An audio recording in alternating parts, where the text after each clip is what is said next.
যারা সহজভাবে রঙিন মাছের পানির জায়গা বানাতে চান তারা এইভাবে বানাতে পারেন। প্রথমে ক্যারেট নিয়ে ক্যারেটের দুই সাইড দিয়ে কেটে সঠিকভাবে আপনার বাঁধা লাগবে। তো আপনি সেটা যে কোনো কিছু দিয়ে বাঁধতে পারেন, বিশেষ করে প্লাস্টিকের সুতা হলে ভালো হয়, দড়ি বলে যেটাকে, ওটা দিয়ে বাঁধলে আপনার মজবুত হবে আর পানির চাপ বেশি নিতে পারবে। তো পলিথিন বাঁধার আগে এর উপরে আরেকটা পলিথিন দিয়ে নেবেন যাতে তলে কোনো সমস্যা না হয়।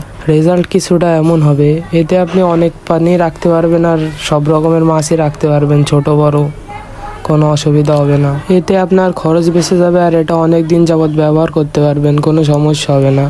যেহেতু পলিথিন আর প্লাস্টিক তো অনেকটা টেকসই হবে, কোনো সমস্যা হবে না। আপনারা চাইলে চেষ্টা করে দেখতে পারেন।